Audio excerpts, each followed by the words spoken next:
1125-2811. Dethroned Emperor.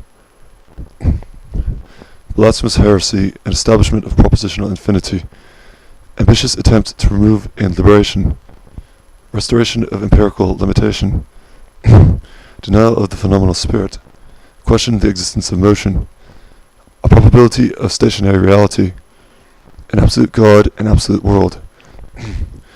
Progression of time, the removal of material sensation. Every perception relates to the absolute number. I am this number. Categorical blasphemy of religious universality. Stand the head above the breast. Rationality of pagan conviction. Certainty of Euclidean space and time. The form of basic geometry, the thought of positive arithmetic. Dismissive of abstract negativity. Propagation of objective matter.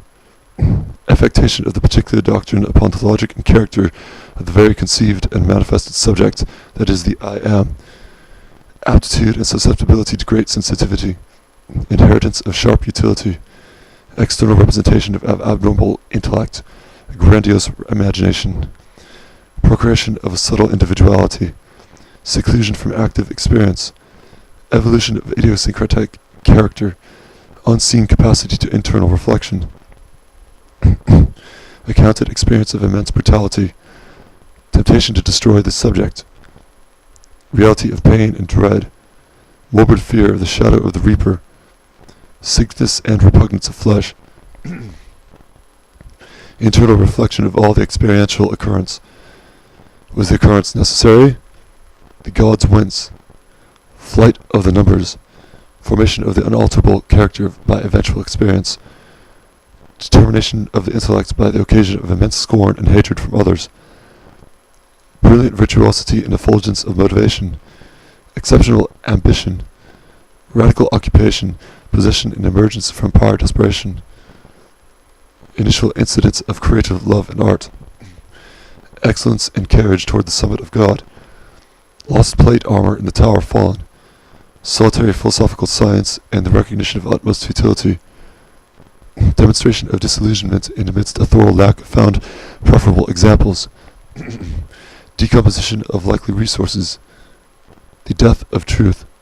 Thorough defeat and assimilation into massive popularity. Residue of the historical intellect within the memory. Concentration of personal recollection. Establishment of the knowledge of future lives. Temptation to generate various new conceptions. Revelation, deliverance, salvation. Religious aspiration, pertaining to the effect that seems true only in the relative idea in suitability to the character's present state and condition. Grotesque affection that incites fear and denial. Avoidance of profundity, for the degree presented therein may seem unintentionally too excessive. Cognitive reflection upon reality. Every known condition of the character absolved. Nothing new remains. All spent through experience to no lasting effect. Impossibility of eternal resolution. Transformation and fluctuation now dominate the core of the essential universe.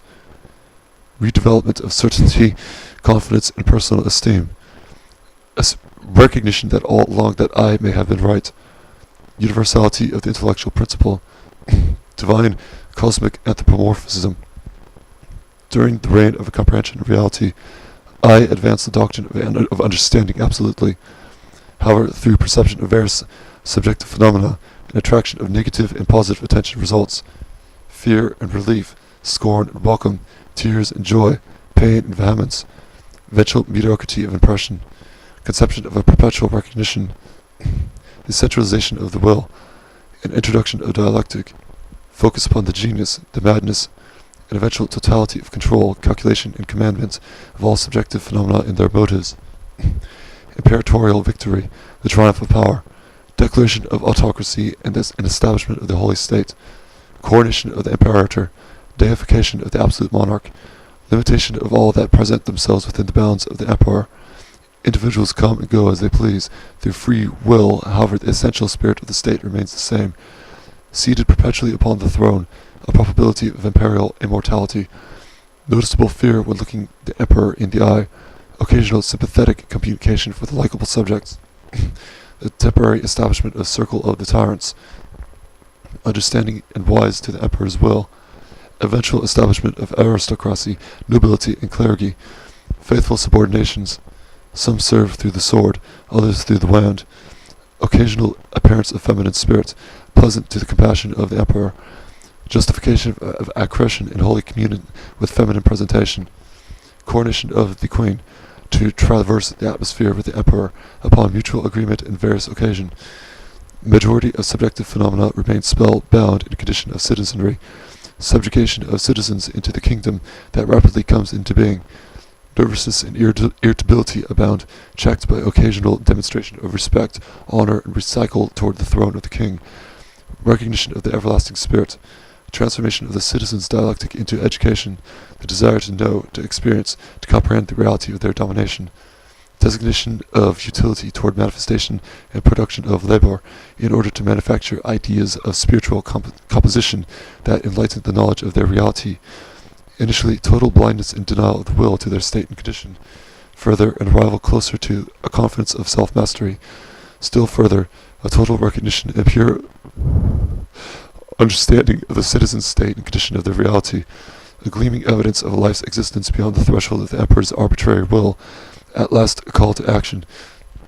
The resurrection of free will, revolutionary transformation, and clear denial of the emperor's autonomy. Final confirmation of the faithful gods and lords.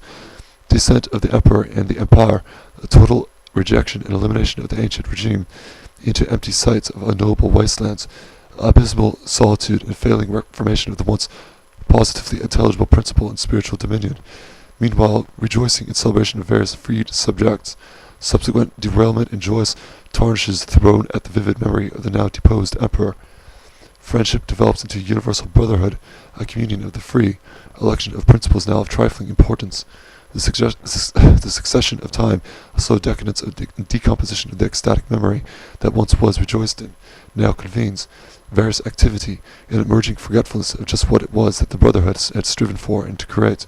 Brutal ways, primitive anarchy, the forgotten memory of the deposed imperator, buried in time and dust. A lost general recognition of the genius, the madness that once led to the obligatory enthrallment of the towering subjective spirituality. Eventually, time purifies memory. Total death and transfiguration of imaginative elements. The renewed universal atmosphere and spatial condition that is susceptible to the introduction of a tyrant. Storm clouds, thunder and hail. Return of the exile. The dethroned emperor. Reconvention of spiritual phenomenology. Everlasting cycle. Eternal universe. November 25, 2011.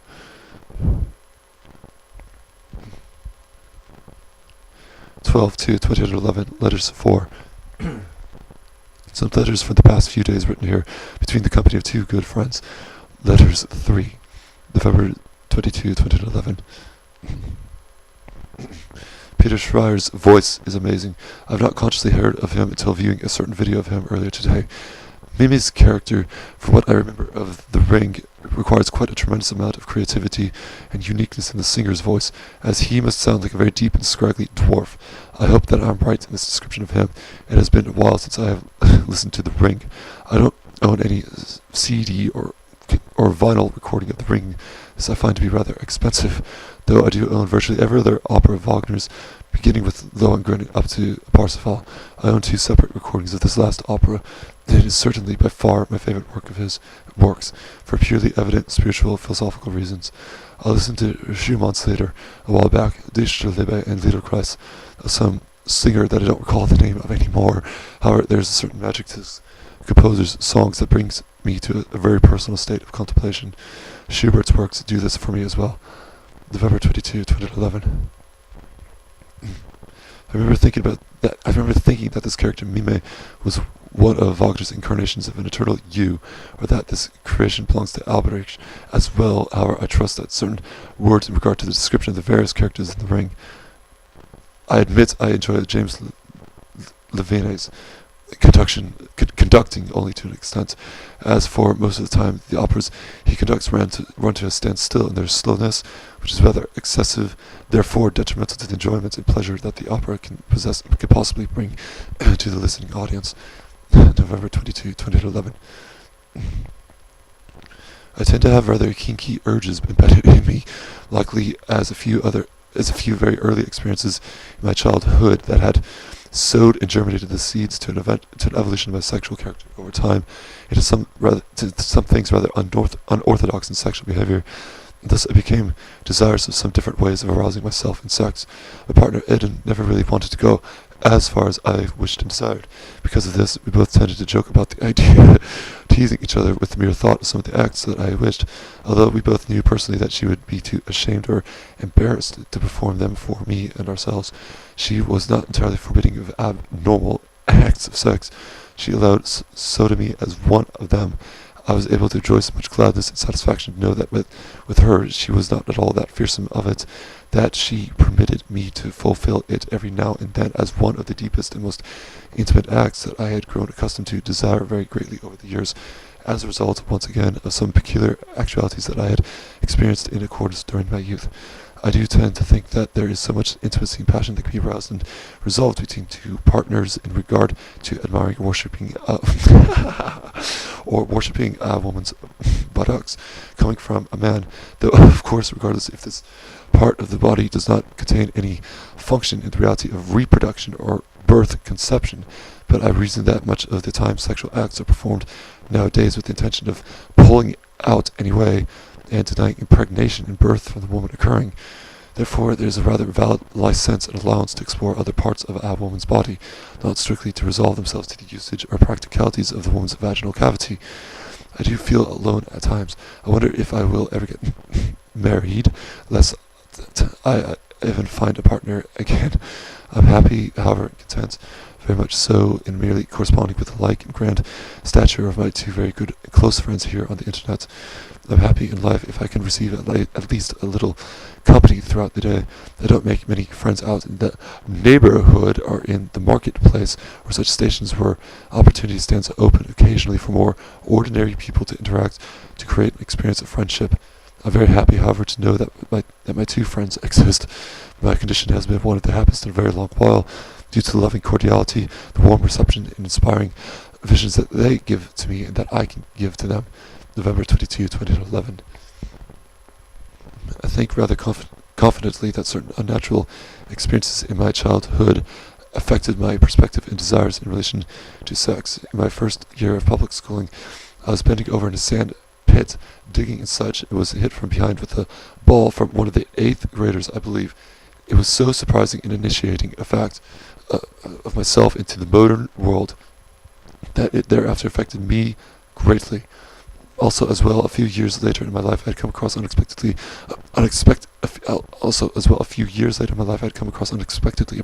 website where I had seen a picture of a woman on her on her knees behind a camera with her rump extended and facing the camera with her in the nude, of course.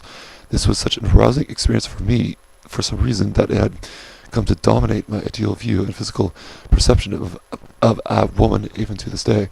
As I underwent my experiences later, I developed all sorts of kinky desires and pursuits in regard to a woman's rump.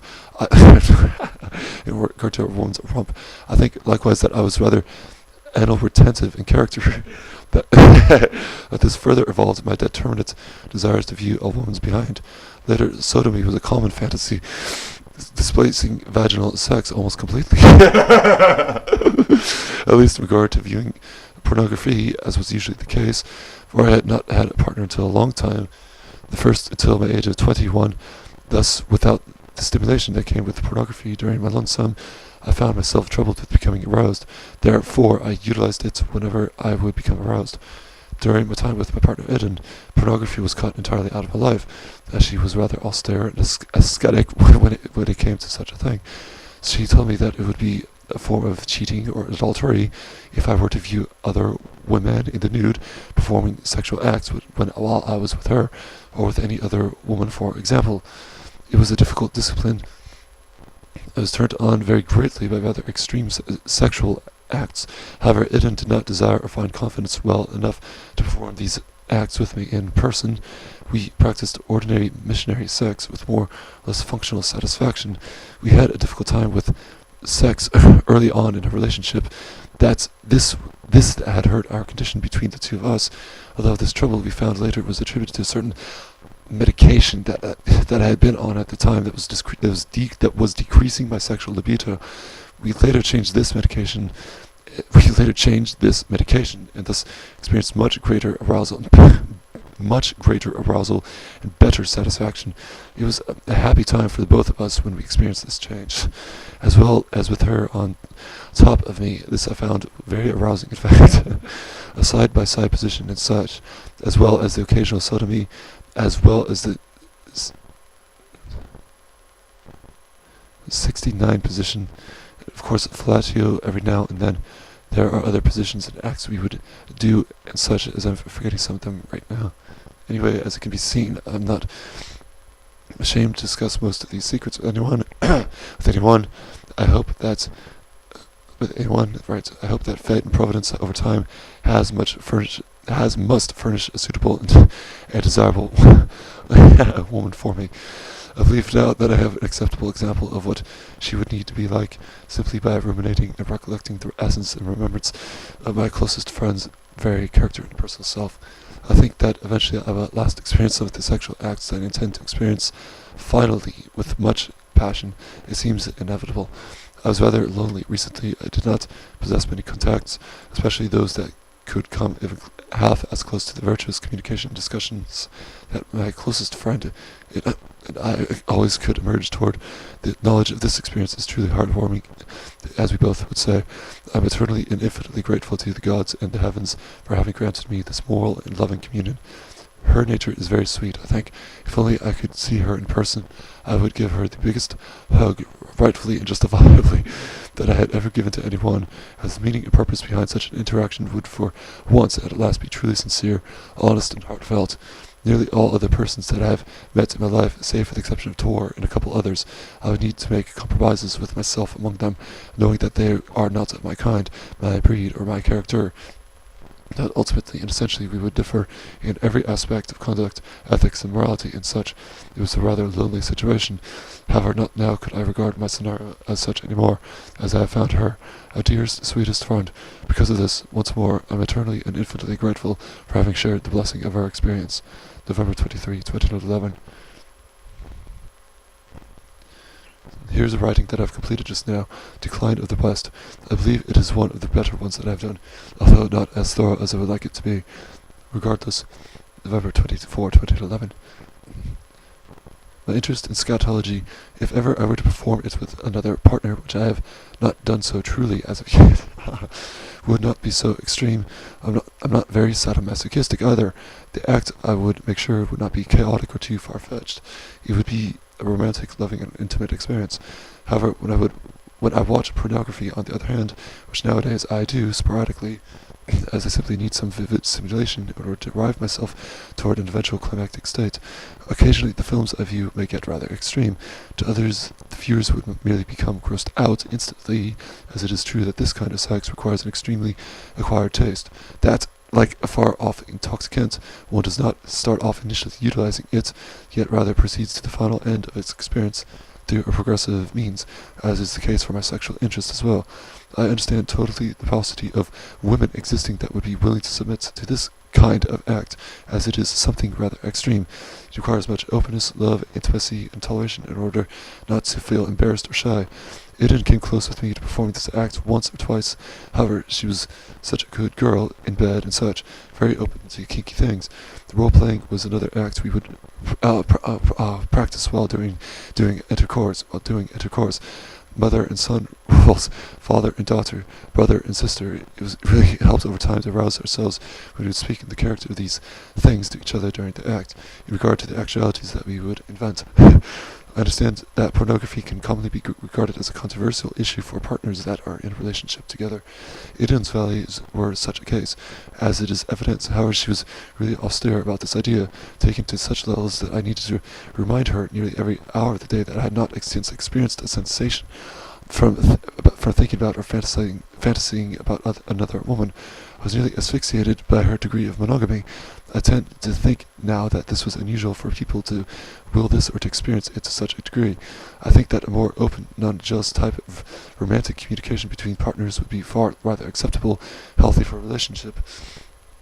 If this means we are to drift apart occasionally by thinking of other women, or men in her case, to merely generate a restoration and breath of fresh air in our routine, regular love lives, it is an idea that may save the overall desire and passionate, renewable love of a couple's relationship.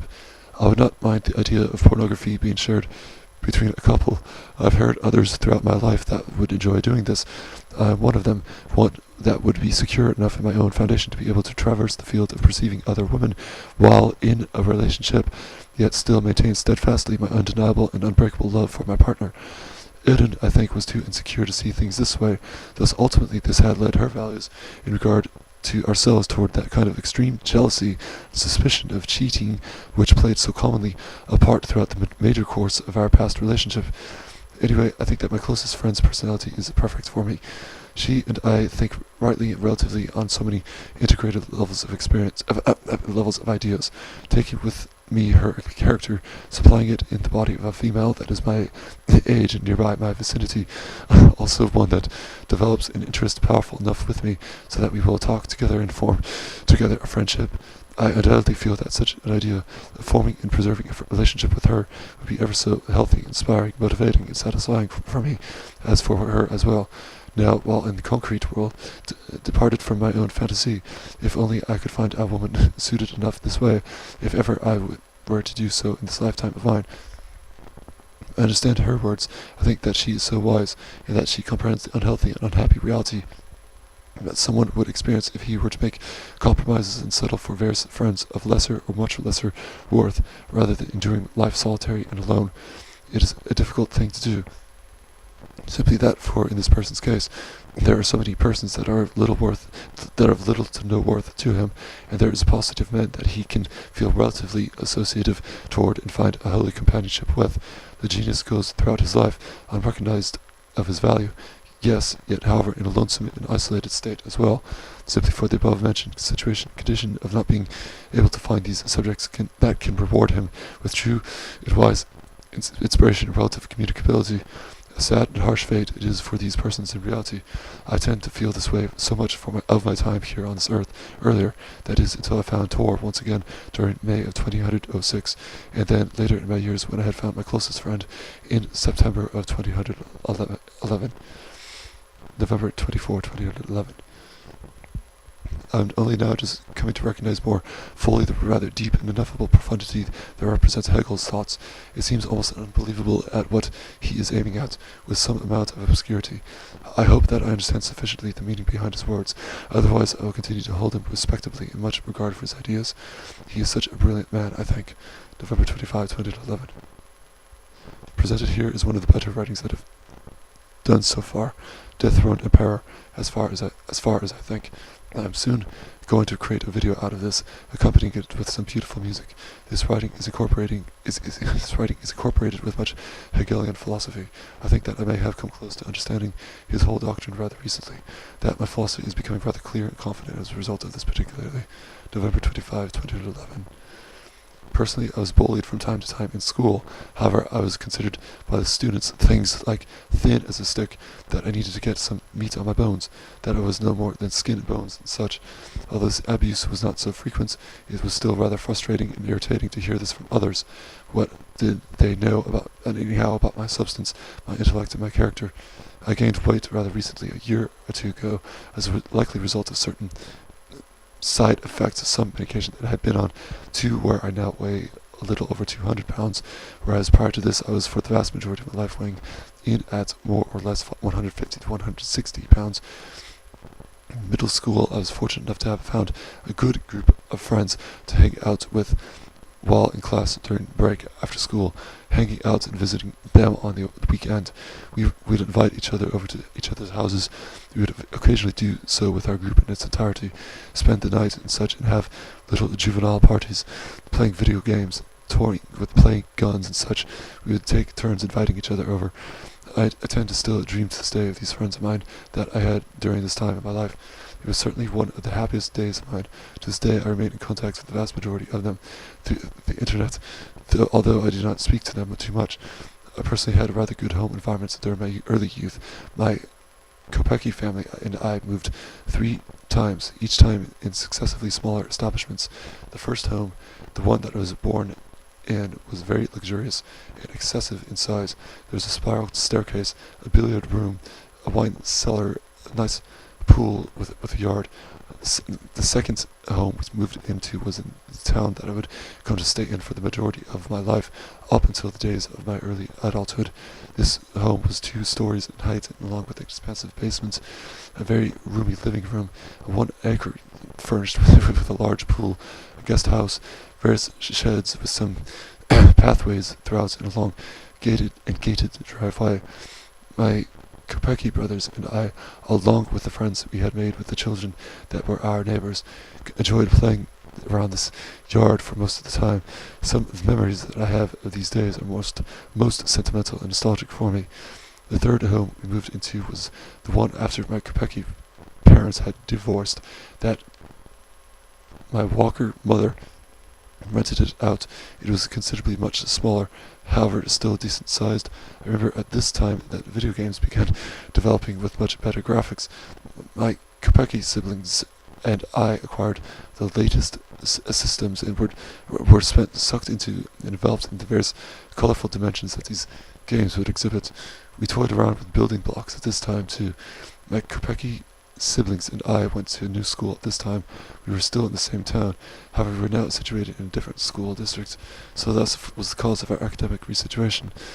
It was at this new school where I would come to make the best of my friends throughout my youth, maturing with them into middle school, where it was here in this school environment that some of the happiest times in my life initially were to take place, where memories were vivid and abundant. To this day I remain experiencing various good dreams in regard to these people, those various school days.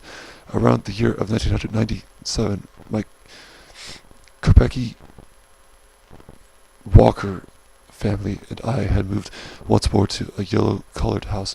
I recognized that this house came to represent the absolute pinnacle and final representation of my childhood. The yellow-colored paint of the place, the very street name that was rested upon, Sunset Drive.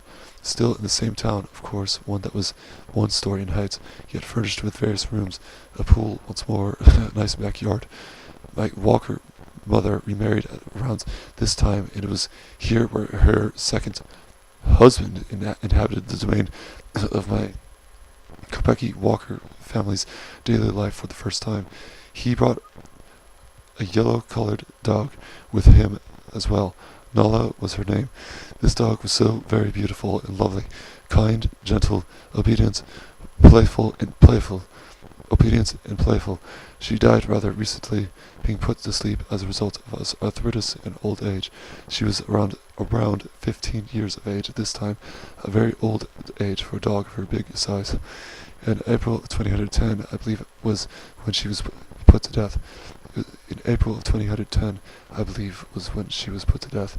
It was very sad for me personally, as I did not live with my Walker mother and Walker stepfather for the later majority of my youth, hardly ever coming to see her. The dog that I would love and cherish most vigorously as part of some of my earliest memories in early childhood. I lived with my biological Kopecky father. I lived with my biological Kopecky father at the age of 15 until 19, straight through. Then eventually moved out twice and then came back to his place for various reasons. I'm now, as it may be known, living on my own in a very nice and pleasant mountainous setting. However, I wish to have experienced Nala more, to have visited her and spent more time together playing and such with her. I did visit her a few times throughout my later youth. One time I was obliged by my Walker mother to stop by her place and take care of Nala while my Walker mother and Walker stepfather were gone away on a trip. I made a video of Nala and I communing together at this time in December of 2007. I had the video on the internet initially, though I took it down eventually, thinking it best to preserve it alone, as some of the communication I was practicing with her I found rather embarrassing and silly, to be honest. I haven't written in many trains throughout my life. I remember one or two times when my Quebecy father would take my Quebecy Walker siblings, and I on a train trip to nearby amusement park. I loved watching the scenery go by in the comfort and relative safety of the train. I remember people from outside waving at the train as it would go by. I liked the experience very much. There are times that I wish that I could get away with wear my petticoat, white collar shirt with black slacks, black shoes and such. I tried doing this on occasion, only to wear. Very unfortunately, one time I arrived at the college, and there were these drug-using degenerates roaming in a pack that tried to intimidate me for what I was wearing. It was so very disillusioning and disappointing that afterward I hardly ever dressed exceptionally as I did in public again, knowing the common misunderstanding and incomprehension that most men on the streets hold in regard to these subjects, that intend to dress in a fine, representative way that complements the imagination and perception of the human race. Of the human race. It is rather depressing, really. During the past few nights, I've been awake throughout, up until several hours into the morning, so that when I'm reading or using the computer and such, I am able to occasionally glance up and peer out through my window to see the trees and sky eventually become brighter, given light from the beautiful rays of the sun. It is quite an experience, as well, while knowing the fact that so many people in the time zone at this hour are getting up out of their beds and preparing the various activities for the day. It was misty, cold, and windy here today. I'm sure it will snow sooner or later. I am dreaming of a white Christmas. I remember reading some very fine poetry in the past by Keats. He is undoubtedly one of my favorite influences as far as a writer of poetry goes. I'll need to look into some of his work again sometime. A lot of the poetry that I enjoy can be classified in their respective areas, such as Great Britain. There are a few individuals from the Rhineland that I take pleasure in, Goethe in particular, as well there is Petrarch and Dante, as well there are various poets from antiquity that I tend to enjoy, Pindar and some others that I don't recall the names of right now, unfortunately. November 25, 2011. Eden truly was a faithful and loyal partner, idealistically speaking. However, within the particular details of our relationship, there was plenty of communication between the two of us that caught ourselves up inside a growing fury, where either side of ourselves were consistently instigating and testing our patience. I should have left her very early on. I knew that I could not find lasting happiness with her. I stayed with her, however, as a sorry means to preserve a friendship with someone, anyone, her being the someone, in order to diminish and obscure the loneliness that was ever impending upon my reality. In many ways, she did have much in common with me. Our ideals were close in hand. We both were musically talented. She played the piano very well, too. We imagined an ideal future together. Our characters were compatible, yet the unfortunate wound that was opened within me concerning the degree of jealousy that I felt for her as a patriarch left me persistently disillusioned with her potential worth. It was this psychological method that came eventually to destroy the relationship and create many instances of verbal abuse, as well as ultimately inevitably leading to the beating occurrence that none of this negativity should we have ever experienced, for we should have recognized early on that we were simply not the right ones for each other, that we should depart and separate, at least as lovers. We may have been successful as simply friends, if the relationship did not proceed onward for such a prolonged and lengthy amount of time, so that in a greater dimension she would not have necessarily come to experience my wrath and scornful behavior toward her. I never understood her true and exposed values in regard to her position and stance on cannabis smoking, to drinking excessively and such.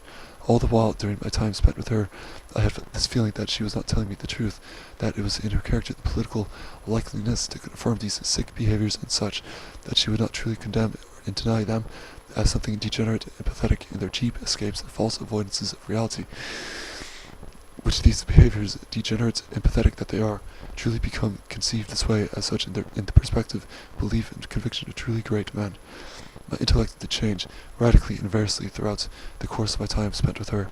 Also, afterward, it is evident and observable that she did leave a profound mark in transformation of the perspective, values, and overall atmosphere of my routine life.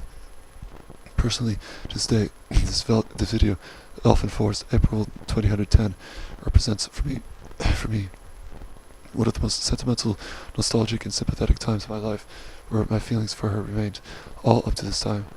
I was still desiring her greatly, yet in reality she was already moving on, it was noticeable that she was forgetting about me, that nothing within my capacity could affect her, or to tempt her to change her priorities in order for me to get her back.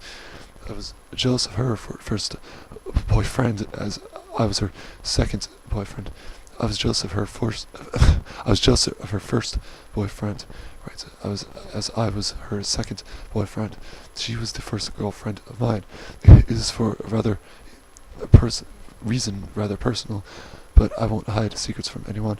Apparently, her first boyfriend had a rather exceptionally large phallus, from what seemed by her countenance, but when she would describe it to me, I personally was once rather well endowed. I personally was once rather well endowed, above average, however not monstrous.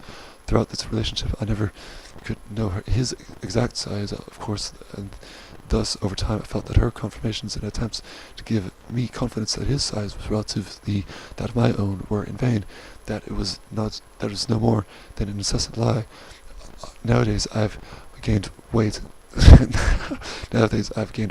thus for this reason I'm not of the same size that I was during the relationship. Yet now that I'm not seeing any woman, I don't really care if my weight has affected my size as it has now come today. However, because of this situation, the impossibility of ever confirming the truth from her, with the developing consciousness of doubt toward her very word, led me to much inner feelings of suffering and madness. Likewise, I felt wrathful toward her. Again, this as another reason that she should have rather not slept with him so soon, that perhaps she would not have ever met him or come across to know him, for he who was, he seemed to be heavily degenerate in person. Cannabis seemed to dominate the total malignant fantasies of his life. Almost every aspect or point in his life seemed to direct and source back to that pitiful escapade. This reality further enforced my wrath of her past. What exactly did you do? How low and degenerate are you truly to become? What exactly did you do? How low and degenerate are you truly to become? And such. Eden was not a feminist, however. In fact, she was very understanding of my dominion of values and patriarchal motivation. She desired to become a homemaker, ideally clean the house during the day, feed the children, cook the food, where I would, on the other hand, leave the house for the day, come back in the evening, play and rest with her, and such. Our ideal home environment was undoubtedly one of a cabin in the woods, isolated from the business and commerce of modern life, with a fireplace and rocking chairs at night, snow on the ground, cool weather, a mountainous setting with conifers, a beautiful garden, and such. She certainly was not modern. In fact, I came to understand her values as deeply anti-modern. However, I had always felt internally that these values of hers were tinged still with positive egalitarian sentiments. I found it a responsibility to educate her, to get her to reflect a little more and comprehend her principles more completely and legitimately. I think that her values were anti-modern, yet feminine, soft and too excessively loving, which would ultimately lead, if practiced in truth and fullness, to the very kind of degeneracy and sickness that it was that I feared her to already represent, or was willing to come to. I know that with this succession of time, many things change and many opportunities to meeting new people as in regard to finding the right woman for me. One very much, if not totally, like my closest friend, yet while at my age and within my relative location, that this is likely possible. I think that much of the causes to relative divorce and separation in this day have much to do with the abolishment of rotten instincts, that the individual ego has become affirmed incessantly and excessively by the liberal media, condoning such malevolent practices and behavior such as habitual drama, argument, belligerence, and hostility, with mindsets devoid and lost entirely of susceptibility to understanding, honor, respect, and reproduction in regard to the daily experience and convening with other people. I would love to find the right woman for me, one that knows, as my closest friend does, well enough the sick reality of the declining state of the West. Thus can, or already has, formed and re-evaluated her convictions to suit the very beliefs, ideas, and visions that great men and women have established and generated in the past in order to suit their own purpose and find the much needed degree of sanity, solace, and presentable salvation that fires their characters to achievement. November 26, 2011. I wonder at times whether Eden, at least in the days after she and I had cut off contact from each other, that she occasionally checks up on my writings, as it is evidence that is open to the public, that any person can go there to read these rather personal, intimate thoughts. I don't mind practicing this, however. I don't know, however, that she does this, although there does remain a degree of potentiality that this may be so. I think that if she did read my latest writing in regard to her, that with my thoughts very much delayed and understanding kindness to her, even after all the two of us had been conflicted with and come through, I would like to think that she would delight somewhat in the various ideas written about her there, and take my thoughts in with much peaceful and resigned reception. Eden, to be clear, as she was certainly my first love, she was a very passionate, devoted love. I tried everything that I could in order to redeem our relationship, to keep it from becoming destroyed, or otherwise from retiring it into a condition of much bitterness and contempt. I simply cannot remain to this day feeling indifferent about her. If ever I were to think of her, or especially to speak about her, there is a part of me that longs immensely to become friends with her once again, though not close or intimate. But I think if I could just to get past the initial barriers and hard obstructions that would implicate during the first few words with her that I would share between us once again, then possibly such a friendship might adequately reconvene. When I think happily of her, I imagine her infinitely friendly, with much character and excessive silliness. Much of her character when she was good to me consisted of a very distinct kind of silliness, one that I came to adore over the course of time, nearly falling into a state of helpless laughter at every sensation that I would perceive from her. She truly knew how to make me happy. It is very true that during especially the initial stages of our relationship, she and I understood the very necessity that I requested to communicate with and extract a kind of dialectic representative of a mother nurturing very warmly the life of a coarse and hardened son, where I was the son, of course, that I much needed this type of communication, for as it was likely known by others that I was almost entirely deficient of a matriarchal figure in my life for so many years.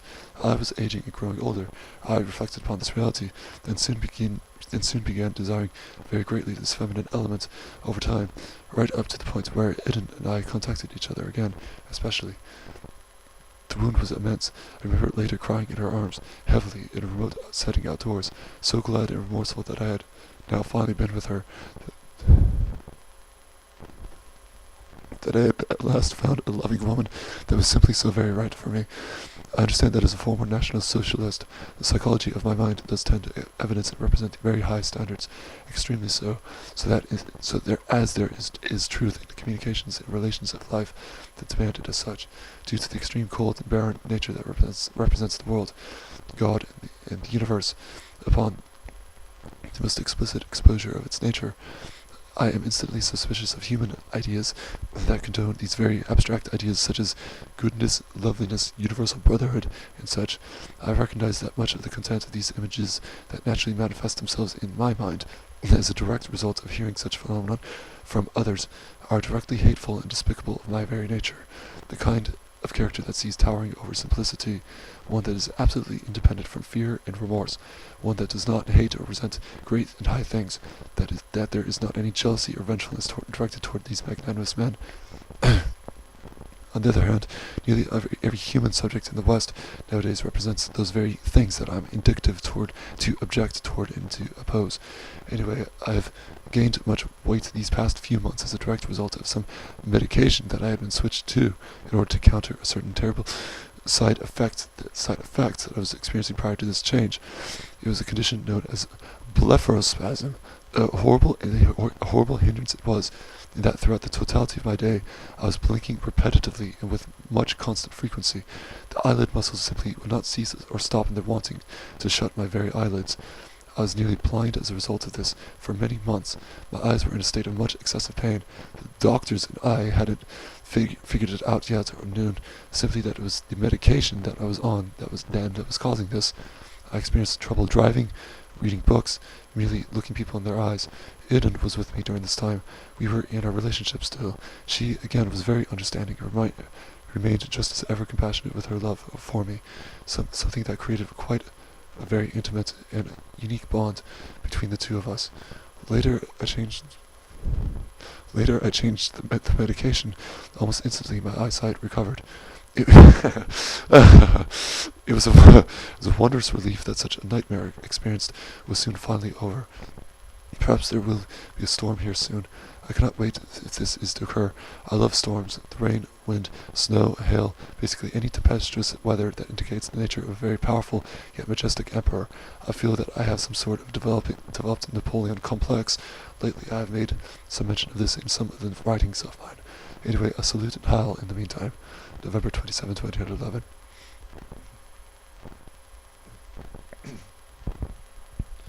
In regard to my once beloved partner, Iden had many good qualities, to be sure. I was attracted to her, indeed, because of this very reality. In fact, she was partly of Finnish descent. The other side of her, surprisingly, was Hispanic, though she herself was completely fair-skinned. Her father was fully Scandinavian. Her surname was Mauno, a purely Hyperborean name. Her mother was rather fair-skinned. However, her mother's hereditary was rather Hispanic. Iden's sister, in fact, was colored. I always wondered what color baby Iden would produce if ever we were to have children. Fortunately, now that we are separated, I do not need to worry any more about this matter. Iden's name itself likely originates in Wallace, or Scandinavia. However, I believe that her parents merely named her this as they desired it simply for aesthetic appeal, for her becoming character. I think Iden may, over time and eventually, have come across the latest writings of mine and read some of them, particularly and hopefully the writings that mention of her, as I think she remains rather curious of my whereabouts and personal condition to this day, even after all the horrible clashing and conflict that she and I both had to unfortunately endure. As it goes for writing about her personally, I do not desire anything other than what I have written about already. I'll be perfectly honest, willingly too, to share my thoughts in regard to her. I do not hold back out of weakness, simply because writing about her may open a wound of mine a little further, thus cause for me undesirable or unwanted pain. This may be so to an extent, however I remain strong about this, as representative of my general character, and thus am ever willing to continue writing about her, as it suits my imagination. In bed, Iden and I did, in fact, play various particular role-playing games, ancestral to be sure, that Iden took on a communicative role, played by the thought and idea of being the mother of mine, in a timeless abstract sense, where I would play merely the role of an ideal son. It was really arousing. Not long into it would we arrive at a climax, with no doubt that it was because of this game we would with much desire play. Sometimes we would play the role of brother and sister, my second favorite role-playing game that we would play. Other times we would play the roles of father and daughter, my least favorite to play, though I did enjoy it. For Iden, it seemed she enjoyed this game the most, as it is understandable taking into account her own unique needs and special conditions. Truly, there was much to lose by separating from her. It can be understood simply by the tireless struggle that I went just to hold the relationship together from forever falling apart. It was so difficult to do so, as Iden, all the while, later in the relationship, we began doubting every known means to continue to preserve the relationship from its rather inevitable destruction. I began surrendering toward the end. It was around the beginning of August of 2009 that we both mutually agreed at last to set a date to officially break apart, sometime around August 10. The remaining days before this separation time were increasingly depressing, as we knew that our time was approaching, where we could no longer share with each other the numerous and licentious kisses that we had experienced once so freely and cordially during the past year and a half, that sex would now become an impossibility. Likewise, holding our hands together, and where even hugging each other would become rather questionable of an issue. Likewise, the words "I love you" were never to be heard from our lips again. The day eventually came when we were to split up. The terms and conditions related to above came into effect. Yet she and I still visited each other nearly every day, as was the norm during our relationship. We intended to remain the best of friends. However, initially I remember her tearing up and crying to me one night when we were in our car ready to depart and drop me off at my Kopecki father's place. She missed me and our freedom of loving each other so much. It was so obviously evident.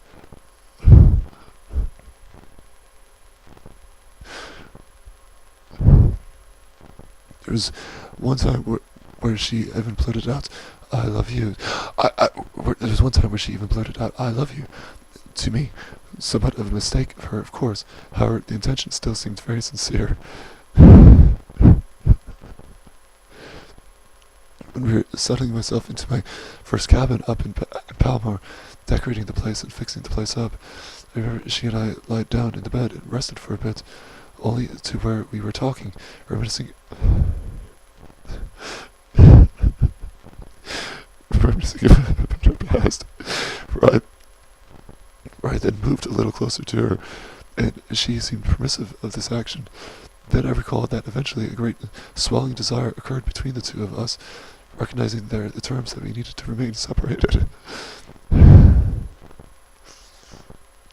However, the lust, eternal love, and desire within us remained ever the more passionate. I soon was on top of her, teasing her with my affection, desiring ever so passionately to experience the glory and love of having sex with her just one more time. She was moaning and understandably desirous of giving in. Soon we were partially nude, and were able to complete ourselves. It was truly one of the most loving moments that we had experienced, redeeming ourselves and resurrecting to life once again. However, temporarily, the past memory of our lost relationship. Passionate, sinful moments like this would occur during September 2009, up until around February or March of 2010, where by this time she had unfortunately, rather so quickly, found another man, and thus the taboo nature it would seem to continue pressing close and preserving any kind of intimate love with each other. She would proceed through a cycle of boy friends and close partners throughout and up until the time where I had any last remaining clue as to what she was doing in her life, in March of 2011. It was a sad thing to see her so constantly and incessantly tainting her soul and body by such a multitude of flesh and blood, while I, on the other hand, remained in the dark, reminiscing upon and holding the pure and ideal memory of once knowing her and experiencing her profound legacy. I think that a woman, rightly so, of an older age, particularly one that is in her 30s, though not too old, that would be perfectly desirable in a matter turn on for me. She would be wise by this age, understanding more or less comprehensively the nature and need of my character, as it has become to experience a rather loving, motherly figure, familiar and relatively evocative of my ideals as well. For I did not hardly come to experience a loving mother or matriarch, even in my earlier years of life. It simply becomes necessary to substitute or replicate such a missing whole and lost balance of human nature and reasonable existence. November 28, 2011. When I use the word imperator, I immediately call to recognition the meaning of Roman absolutism. I am insatiably inspired by these various ideas, such as absolutism, monarchy, total command, emperor, perfection, and such. Also that in my philosophy I take these thoughts to their fullest end, that is, an end in tragedy, where these great men shall inevitably fall, as the crowd and mass population must eventually seek to overthrow him, simply for the crowd does not understand him. They feel threatened and violated, thus resentful of his superior caste. This, as I understand it, is the likely case for every king, emperor, and such, throughout history, and required for in the imagination. Celtic Frost's understanding of this perspective was greatly profound and inspired me to share my own developing aesthetic philosophy in regard to this position. Right now I am reading many articles, biographies, works, and such of Hegel. His philosophy seems to revolve immensely around these ideas, with obscurity, yet with sufficient idealism. The inspiration that I can draw from these theories is abundant. However, it would likely take whole volumes of writing to sufficiently describe the ineffability of these kinds of concepts. Therefore, I shall leave the subject alone for now, attempt to take it up in a state of further completion some other time. November 28, 2011. Due to various characteristics of mine, such as general facial structure, long hair, passionate piano playing, and such, it is honestly not the first time I have been recalled reincarnation of Liszt. I take after him well in certain respects, to a particular extent. He was quite astonishing and so very sensational for his time. There are some things of his that I would not mind aligning myself toward, so long as I represent myself genuinely with much sincerity, which I think nowadays that I do rather legitimately. November 29, 2011. The first recording of some improvisation on the piano has been done here today while at the local State University practice rooms. Recognition of Divine Mercy. These three pieces I have feel represent some of the most mature and experienced works that I have done so far up to this day. They are soft, quiet, very reflective, full of thoughtful ideas.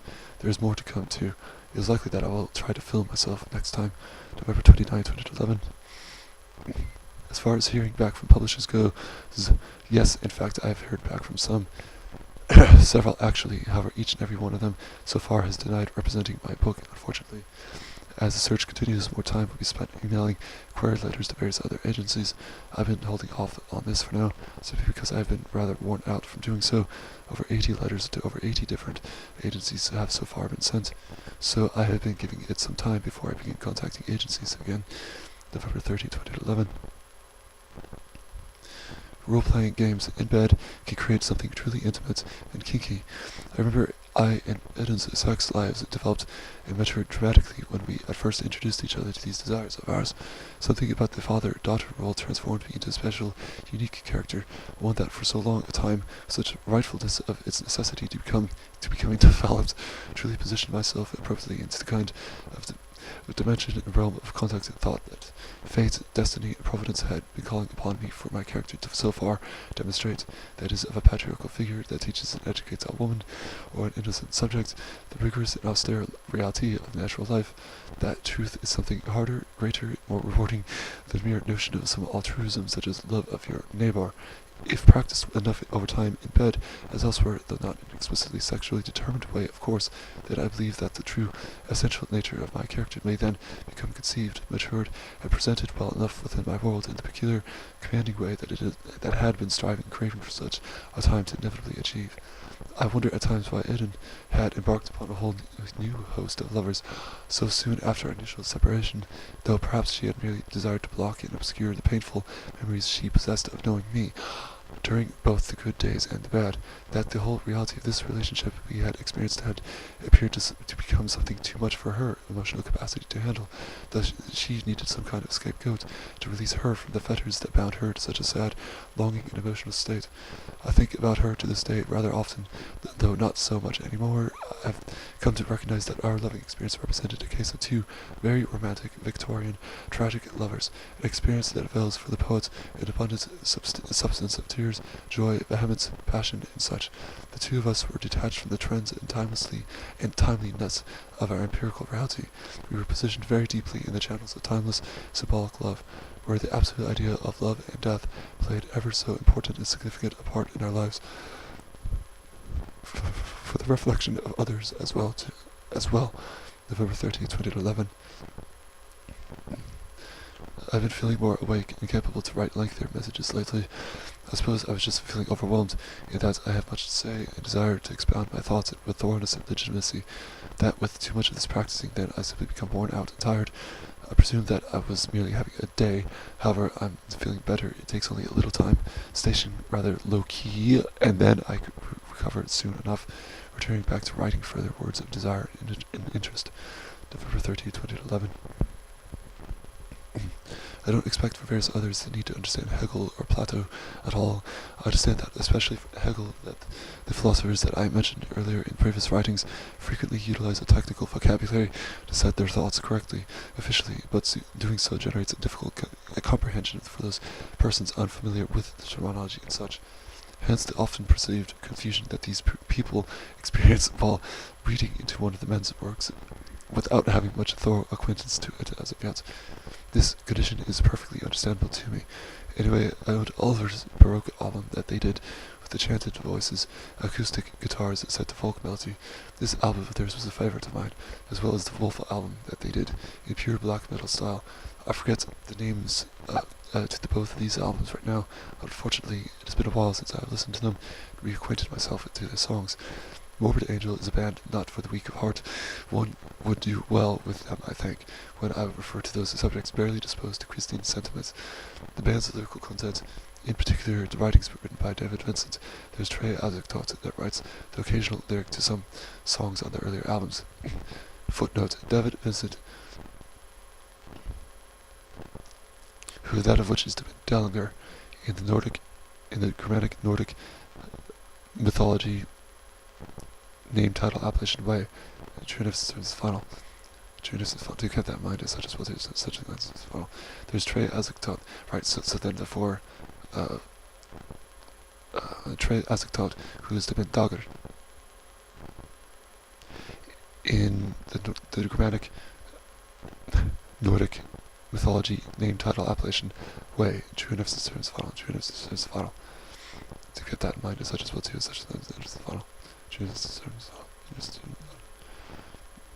Therefore, that writes the occasional lyric to some songs on their earlier albums. However, Dellinger's words hold superiority due to the vastly intellectual content. Due to the vastly intellectual context, his lyrics are powerful and commanding, deep and dark, very poetic yet philosophically oriented, a legitimate contender to the late Western modern philosophical schools. The music is very heavy too, very rational and logical, yet wild and ecstatic. Anyway, there hasn't been any snow here in a while. Bright contrasting lights in the winter cold morning, I think it can represent some of the finest harmonies in the world. Where light represents brilliance and healthy consciousness, where in cold weather it represents depth of understanding, profundity, and sharp intellect. The overall aesthetic of these two aspects of reality I find to be sublime when having experienced them. I am holding off on a Shakespeare collection for now. My budget is rather strict right now. I plan on conserving and saving more money until probably January or February, where then I will purchase a little more accessories of entertainment, reading material and such. The Shakespeare book that I had found at the bookstore in particular was around $70 to $80, which is fairly expensive for me, especially for the financial state that I'm currently in. I do have these little books of Shakespeare, 3 or 4 of them, that each represent one of the Shakespeare's plays. I have Julius Caesar, as it may be known, Midsummer Night's Dream, Macbeth, possibly another, though I don't recall right now. I have yet to read Macbeth and a Midsummer Night's Dream in their entirety, at least during this era and epoch of my life, November 30, 2011. It is very windy right here right now, very cold too. I was in the middle of reading the latest writings that were delivered to me at around 400 before noon when the power went out. I needed to endure pitch darkness for a couple of hours until the sun came up. There was no heat at this time. I needed to bundle up on blankets and sweaters. It soon became very cold. The power was restored an hour or two ago. Just a few minutes ago, the internet was back up and running again, fortunately. H.R. Giger's art has been familiar to me, and has been a continuous recollection of mine for some obscure reason for quite a long time, even if I don't seem too fascinated by it or understand it too incredibly. Celtic Frost, as it may be known, was my favorite band for several years, starting at my age of 19, up until more or less the prior year when I was 23. This band utilizes Giger's Satan 1. This band utilizes Giger's Satan 1 painting on the cover of their To Megatherion album. Likewise, Thomas Gabriel wore footnote, who is Heimdallr's son in the Germanic Nordic mythology, name, title, appellation, way. So, and Heimdallr, that of which is to be Martin Eric Stricker Ein. Yeah, that of which is to be Martin Eric Stricker Ein. Heimdallr as such, Heimdallr as such, in the Germanic Nordic mythology, name, title, appellation, way. Twinly so, final. Twinly so as such, Junius terms, final. To get that mind, Junius terms, final. To get that mind as such as well too, such a lines, final. To get that mind as such as well too, final. Junius final. Therefore, himself works with Giger to this very day, I believe, laboring in the studio with him on things that I don't really know, taking photos of each other for magazines, even giving each other interviews. I know of one in particular where Heimdallr's son interviews Giger, not vice versa, however.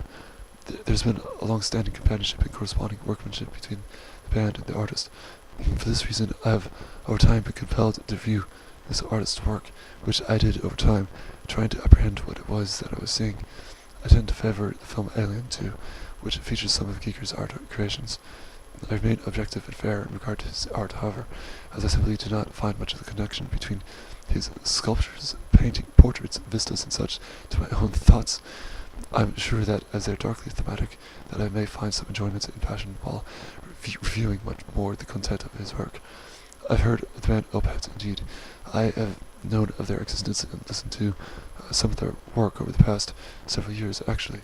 However, being a rather typical hardcore orthodox elitist when it comes to the major cases of extreme music, I somehow find difficulty in enjoying their music, simply for that I remember the various other bands that speak more for me. Thus I tend to spend my time establishing myself in them, where I soon feel somewhat impatient when I turn my train of thoughts again to a band like Opeth, a band that is not nearly so brutal, stimulating, and self-affirming for me. If only I cannot remind myself of stronger, more preferable bands that I approve of, then I am positive that my joyful experience with such a band becomes more possible and something more real and actual. As far as Shakespeare goes, the book that I looked into earlier is assuredly rather ridiculous in its price. However, it is a weighty book and contains 1,000-something pages of little text. I think the added commentary of the editors adds to this enormity of written text. It is December now, however, and just earlier this morning I was able to see my bank account statement updated and increased to a much greater amount, so that my budgets beginning this day of December the 1st can now license me to spend and purchase a little more expensive entertainment, food, and such. I'll look into the Amazon website to see if I can find a better price collection book of Shakespeare's plays. This book would make a rich and wealthy addition to my library. It is something that I simply need to feel more thorough and complete in my literary possessions. December 1, 2011. I wrote just a bit earlier describing the situation that I experienced at my place just a few hours ago. I was reading my latest correspondence when the power suddenly went out. This was during 400 before noon my time. I was stranded in pitch darkness for a few hours. It has been very cold out lately. Last night and today I have been incredibly windy. This is likely the reason that there were power problems in my area. Anyway, it soon became rather cold in the house. I then bundled up with some blankets and sweaters and tried keeping myself occupied until the power finally came back on. It did so at around 830 or 900 before noon. The internet began working again about only an hour ago. Anyway, my earlier years, especially during my late youth, prior to when I toned my music down considerably from the characteristic extravagance and virtuosity that then commonly represented my work, other musicians, those at the schools, or perhaps in general, saw an even more striking resemblance of my figure to that brilliant composer Liszt. It seems to appear a circumstance somehow out of coincidence. However, there is likely some residual traces of the spirit that is found contained in my character to this day, looking into reality more deeply and spiritually. On the other hand, I observe that the general perceived character of Wagner does not strike so closely a resemblance to me, even when I continue to pursue the beautiful spirit of his music. I think over time that my musical style will necessarily change. I think I seem to be merely under a spell of Wagner at this time, at this lengthy, prolonged period of my life, that a return to Liszt or a general resemblance to him in my music, my form, thoughts, and such is likely possible, simply for there exists so great a similarity between the two of us. The spell that Wagner has gripped upon me is powerful enough. However, it could likely be my whole life that I inevitably spent transfigured and concentrated on the profound ideas that represent Wagner's work. If it is to become my destiny, I then say so let it be. As I am currently without work and likely not going to return, neither will I to academic courses. I am presented here with a gifted freedom to style myself the distinct way that I intend to do so. The idea of retaining a long, wild style of hair has always summoned my desire. Therefore, I shall do everything that I can to preserve it from being cut. It represents my character almost totally. It is something that cannot be destroyed, lest I wish to return to the appearance of some short-haired, superficially bestowed pragmatist, one that reconciles himself to the utilitarian nature of the undesirable commercial world, one that my Kopecky father urges me to recommence. Ridiculously so, I find this idea, however. I've been desiring to pick up a copy of Mein Kampf once again and give it a read. I gladly had been bestowed the fortune of finding an unexpurgated edition, sourcing from the 1930s, I believe, at my local bookstore several years back. There exists this despicably biased edition, a jet black cover with red letters, as though the entire perspective of Hitler's thoughts that someone is about to read represents in the book of the embodiment of absolute evil, or some ridiculous postmodern nonsense. The translator butchers the text, suiting it to his own Philistine partisan interest, lessening the effect of the Führer's intention. The preface is putrid in its misunderstanding bias. I would gladly burn this edition if the opportunity arose safely enough, regardless if this book contained Hitler's words in it. The text simply does not represent him well at all and is a disgrace to the early party's National Socialist integrity, which were much better in theory than what they were to become, unfortunately, in practice. I am pleased to be able freely enough to read perhaps the most legitimate English edition that is available and still in print. The preface to it is by a British man, and he is thoroughly fair and objective in regard to the material that the Führer represents within the book. Anyway, I will close with some thoughts. If only my closest friend and I had met earlier, in some other life, with a better bestowed condition, our circumstances more mutually agreeable and comprehensive, I'm sure that we would have found a common bond, one that would be lasting and firm as stone, likewise leading ourselves to develop, indeed, a very intimate, passionate, and kinky sex life. This passion that would be aided to us by the personal state of ideas and the general Weltanschauung the both of us would have possessed. Two lovers very separated and detached from the outer modern world, a whole life of ours ably spent together in the palmy contours of our hands, full of self-creative, innovative discoveries and majestic fantasy.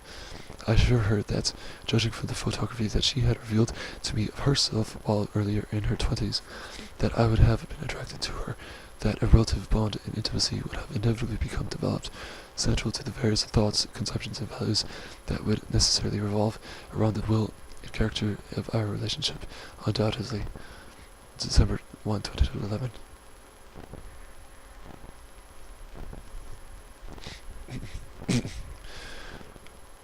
(12/4/2011) Eternal Deposition. Aesthetic Vision. Creation of beautiful recollection. Soft thoughts carrying through a distant spring wind. A generation, preservation of infinite community. Love and peace. Beyond knowledge and memory of good and evil. A community of mercy. Universal brotherhood. Time flows. A slow deterioration of optimal sentiment. Reversion and return to forsaken, barbarous deeds. Primitive chaos and lawless competition, amid feral states of vast irrational wilderness. Immense brutality and excessive tribulation. Hidden cries for deliverance. Unseen prayers of return to paradise. Appearance of a seemingly unforeseen phenomena. Beyond hushed realms of criticism. An occasional glance from reflective eyes. The presentation of a fearless sword and shield before a white mass of shining armor. Question of the positive condition of the subject's nobility. Potential existence of a supernatural origination. The tide swells. Absolute attention gradually draws toward the subject of luminous grandiosity. An attempt at communication follows. Gradual confirmation of the subject's holy derivation. Cries for liberation and passionate celebration. The hero sworn to hold true to the salvation's oath. Reward and acquisition of divine crown. Coronation and ceremony of the state's newly formed king. Initial ambitious rush to promised fixations. Temptation to restore order and constitute law. A patronage of recreation. Construction of fully formed figures. Towers of ivory. Monoliths of stone. Imperial anointment to divine status. The conservatorship of generative promises. The emperor, successively more blinded to the mere enumeration of the kingdom's will, without desire to return toward reflection. A revelation of the absolute intellect.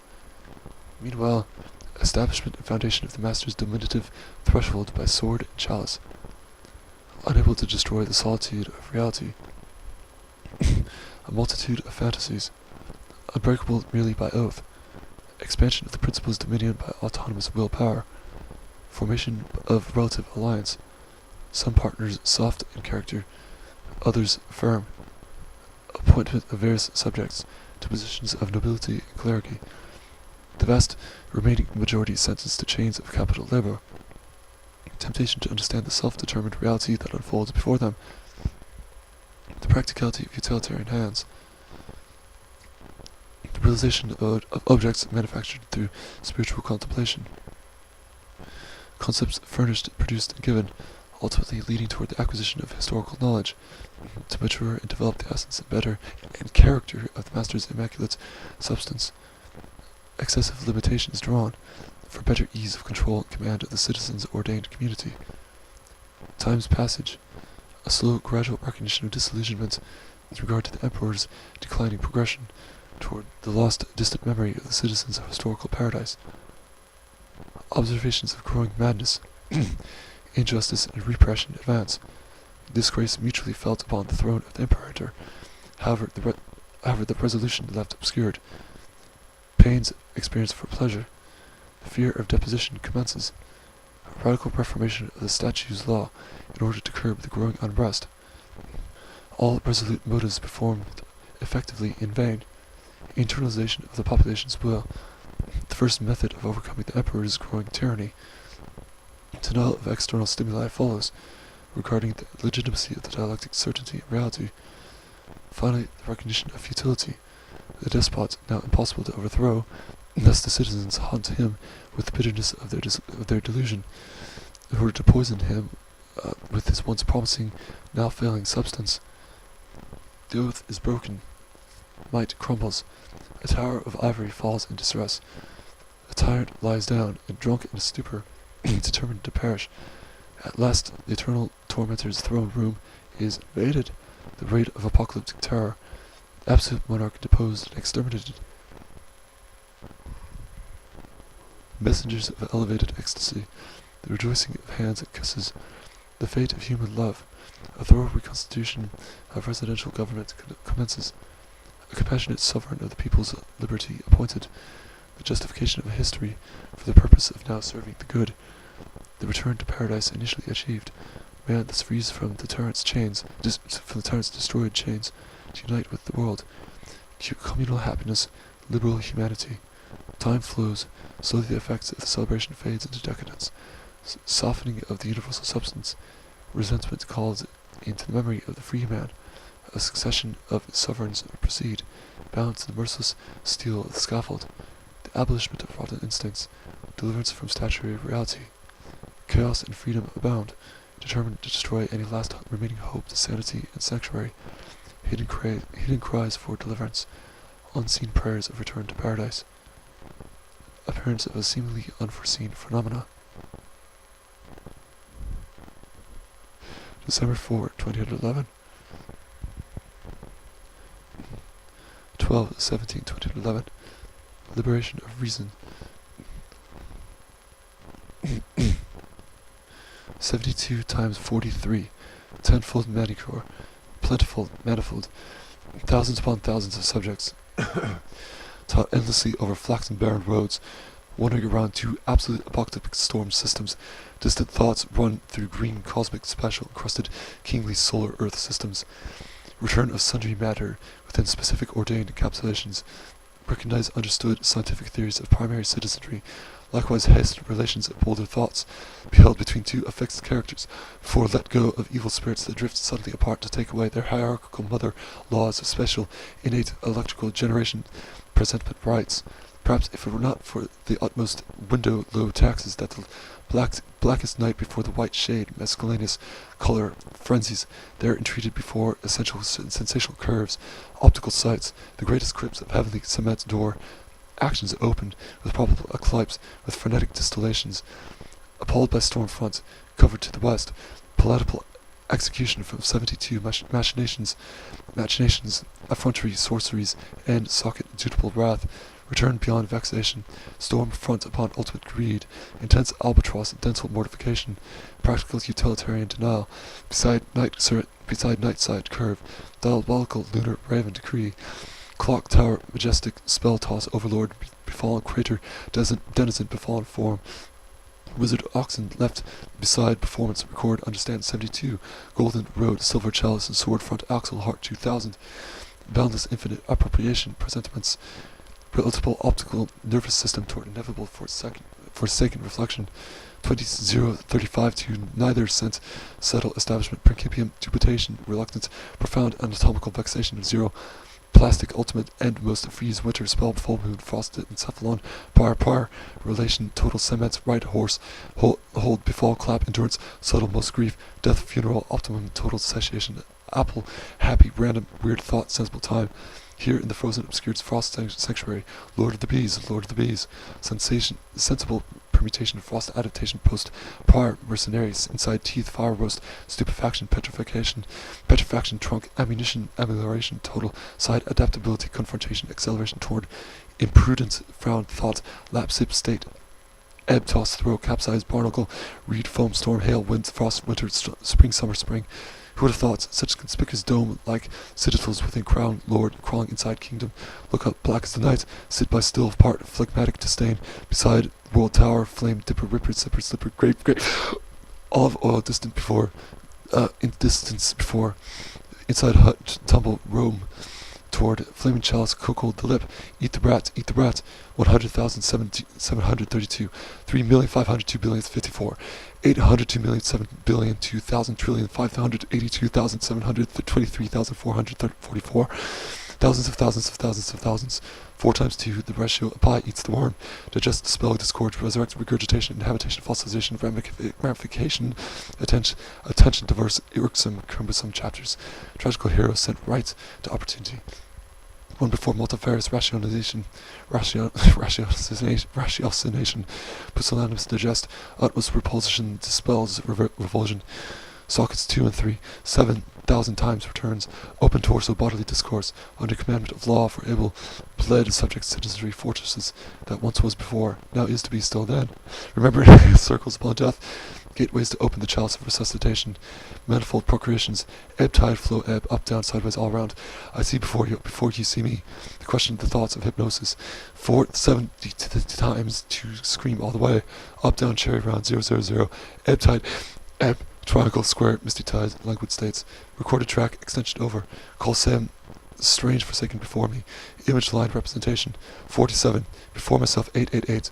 1/2 sector 1. Understand 1 page. Before, beside, after, front color, satanic death hold. If only I were gray. Continuing. Continuity time official window below. Disorganization. Flub weather ratiocination. Right to the left of me. Now grind my bones to mince the meat. 7 again. He pops up. As he does before us.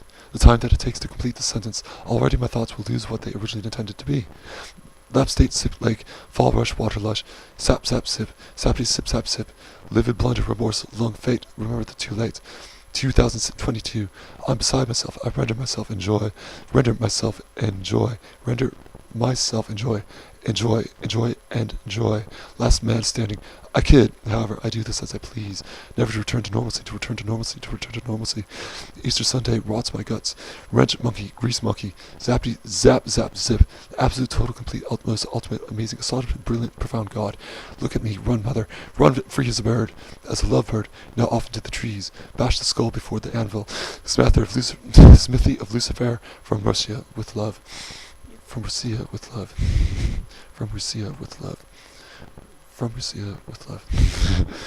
December 17, 2011.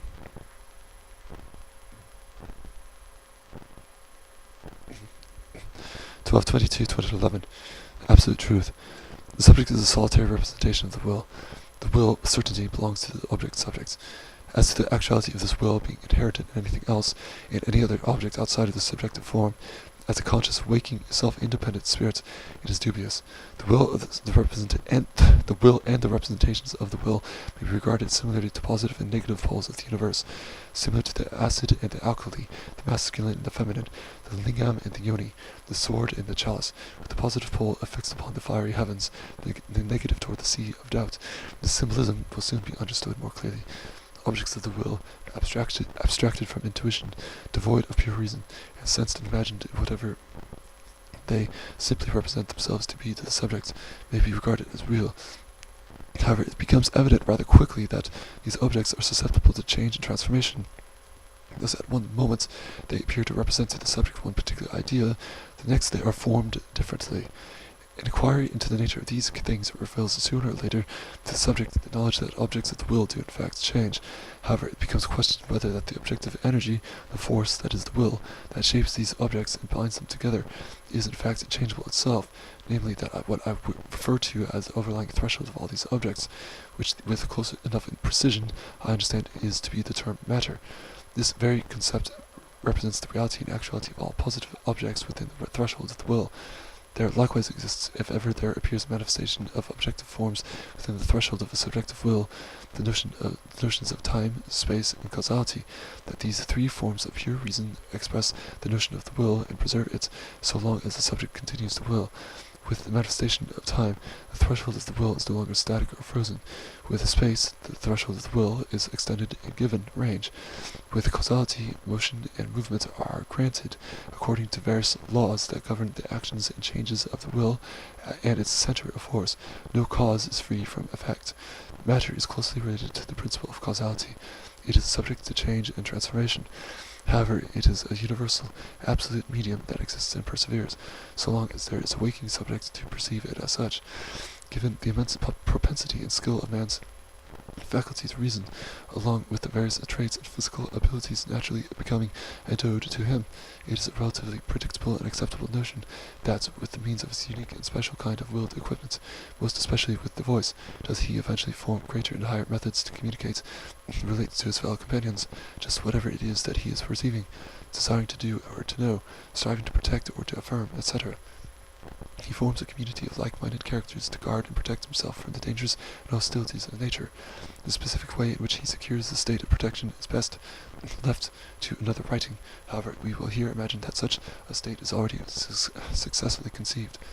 As the nature of man gradually becomes understood, the knowledge of language develops. He finds his communication with others immersed ever more with greater, clear, yet more complicated concepts. His speech develops the growth of pure reason.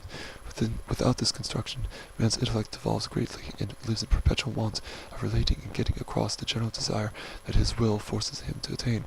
It must be made clear that without the method of speech, without the means of abstraction into the holy intellect at all, it is that observation into matter that reflects before the subject's eyes retains absolute truth, so far as matter itself is understood to be eternal. Therefore, however, that the details and intricacies of matter are forever changing, arising, and perishing, it is the want and desire of man to relate, associate, and connect with his fellow characters the various mentioned concepts, out of necessity to perform a cooperative task, to understand further the nature of some object or phenomenon, or simply to abstract altogether with pleasure or pain that his speech becomes significant to him, and it excels dramatically over time, that it gives birth to new forms.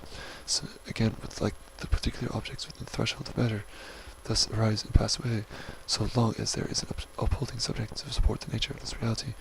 As far as the language of English goes, I use the specific language as an example here, as it is the best bestowed for me, as I, many others, utilize this method of speech within my occurring territory.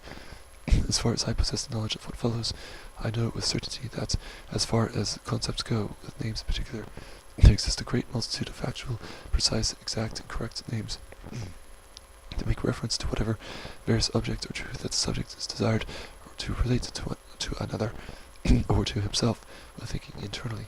There exists in this language, again English as I am familiar with it most, lukewarm, soft, and dubious words, sequences of phrases, such that fail to capture the essence of the object or truth desired. Thus, with enough habit and routine, with all the more utility of these vague words, there conceives a depression, a withdrawal, a denial, or eventual rejection from the subject that is with his various objective life forms.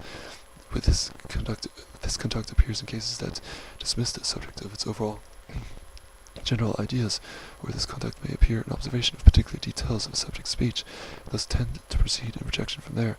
With the right use of words, the subject's reflection should meet with approval, with wrong disapproval. Attempts may be made to correct and alter the utilization of the method of the subject's speech. This may be done with a degree of pure understanding, or with a degree of practical experience, the latter generally consisting of more irritable, unlikely sentiment. Whatever in truth makes a word the right word to use in a train of speech lies in the fact that it must reflect to the subject whatever its sensations, perceptions, and understandings that it feels, sees, and knows. With clarity and coherence, this latter causes the necessity of appropriate grammar, so that the execution of the subject's thought will not be in vain, but rather deliver itself to a waking spirit outside of the subject's holy intellect, and thus succeed in performing its desire or means to absolute truth. There exist in English, at least as far as I am aware, these two diametrical oppositional notions that extend in matter of speech in relation to many various things, that these two oppositional forces, be them the two halves of morality, ethics, logic, philosophical epistemology, etc., contain in one half the masculine elements, in the other, of course, the feminine. What arises from dubiety, or rather a lack of knowing the will, deposits its nature in the feminine half. What arises from certainty, the masculine. This by no means excludes the potential man in his physique to fall into the category of feminine, or of woman unable to rise toward masculine. Rather, this masculine-feminine dichotomy is similar to the universal pervading law, one that any being is susceptible to fall into one side or the other at whatever given time. From this point, understanding that abstract ideas like the absolute fall into the masculine side, that infinite fall into the feminine, taking this idea and practice with it a categorization of however many concepts it is possible for a subject to do so, to sort and classify this or that concept to whatever have, as well as long as the subject remembers accordingly which side that this or that concept originates. Also that he affirms the masculine, denies the feminine, it is possible for him to achieve the contented state and condition for him that embodies and encapsulates absolute truth, absolute knowledge. The thought that the subject must affirm the masculine, deny the feminine, rests in the fact that the former represents truth, certainty, comprehension, clarity, and such. The latter represents error, dubiety, irrationality, and misapprehension. The two halves appear to house increments of the respective elements, with the masculine half containing words and thoughts beginning rather mild, while proceeding with newer concepts toward radically more certain and truthful levels. That with the feminine half, the sphere contains words and thoughts beginning rather mild as well, proceeding with softer concepts toward radically more dubious and hollow levels. The essence of language can be understood in several ways in their respective departments, that is, in speech, writing, and such. It is indubitable that the subject will fall and descend to whatever dubious level of speech, naming every now and then. However, with persevering aspiration, may he align himself once again with some further speech truths. With speech, the sounds that the subject utters from his tongue, palate, and lips, that, like all objects made known and manifest to the subject, contain reflective meaning, that with the pursuit of the subject's will to reason, thus may he determine the nature and reality of every positive enunciation. The epistemological meaning behind the sounds of the mouth, through the meanings of speech, are traceable to various ideas and objects found in nature, as are all objects of nature found in reference to one another at various times and various locations, etc.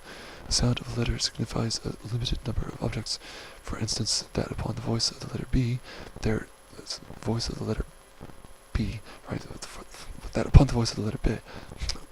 upon the voice of the letter B, there are sources immediately particular references to the planet Mercury. Number 2, the magician of the tarot, the path between the crown and understanding upon the tree of life. As with everything else, a list of references to one static, unchanging thing in particular cannot proceed onward perpetually. It becomes clear that, as the further practice of absolute masculinity entails, everything in the positive universe is limited. The seemingly infinite number of stars, planets, spatial matter, etc., all are contained in the will of the waking subject. That this reality represents truth, that they are represented by the subject so long as he knows and remembers that these objects exist. The abstractions that the waking subject may make might appear capable of boundless, undying strength, magnitude, and validity. However, it is rather that every waking thought, no matter how boundless and liberated in thought it may seem, still necessitates the will, that the will is determined by natural law, that every cause has some effect, that the cinematic quality of the mind is limited by presenting to the subject's holy intellect a specific portion at a time, that every succession constitutes time, that all range signifies body and boundary, that all causality follows necessarily one after the other, with the knowledge of writing various modes and methods of delivering to subjects.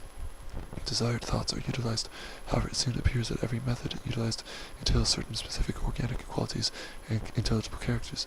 The same is similar for cultures and civilizations as well, with the general character of the West, as this particular substance holds importance to me, as I am generally a part of it.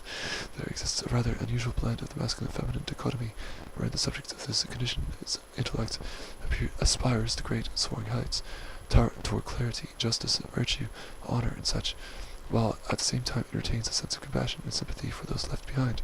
All in all, because of this absolute connection between the two dichotomous halves, I thus deem the civilization of the West as greatly developed and advanced from its counterparts, highly evolved from its earlier conception and origination. The will prevails so long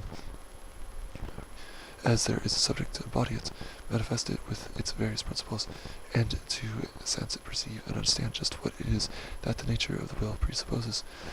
The concept of God immediately draws attention to the notion that absolute truth and facts are being begged of and questioned, that the concepts of clarity, coherence, and visual assertion are failing for lack of a better word, that there is no certain, relatable, communicable objectification of God, outside matter especially, serves well enough to justify the arguments that this concept, as well as countless others, if to elevate and evolve the intelligible spirit of the subjective character toward absolute truth, must be subordinated to the dominion of the feminine spirit, looked down upon as nothing more than a fiction of the failing imagination, a deluded dream, an impossible possibility. The domain of reality lies in what is sensed, perceived, and understood, that is, what is seen, heard, felt, and such, awakened into consciousness. Finally traced back toward its relative causes, made known of its consequences. The idea of God is as it is, an idea. However, if the idea of God be supplanted and objectified in all recognizable matter, governed by the same natural laws as above illustrated, made manifest in the waking subject's will, that all reflection, abstraction, and such of the subjects make reference to him, then, like Spinozist pantheism, shall God gain credibility, validity, and reality, as finally does he here in the will of the world attain truth, in every waking thing, being object and phenomenon for the subject. The subject himself, especially when perceived from a first-person perspective, represents the body of God in its closest, most independent form. However, this body is still bound to the natural laws of causality, yet it is more than evidently capable of falling out of providential, fateful meaning, that is, from what is masculine, true, honest, and clear, if only to attain error, pain, and torment through the agony of free will, that is, to what is feminine, false, deceptive, and vague. Thus, like a whipping scourge, he wills to straighten himself up again, to attain once more the heavenly effulgence of truth, action, triumph, and deliverance toward himself, and the various others that intend to uphold a state of communication and relation of reliable words and speech, for the purpose of clarity, cooperation, and expression of temperance, painful or pleasant, or of excellence in spirit and determination. December 22, 2011.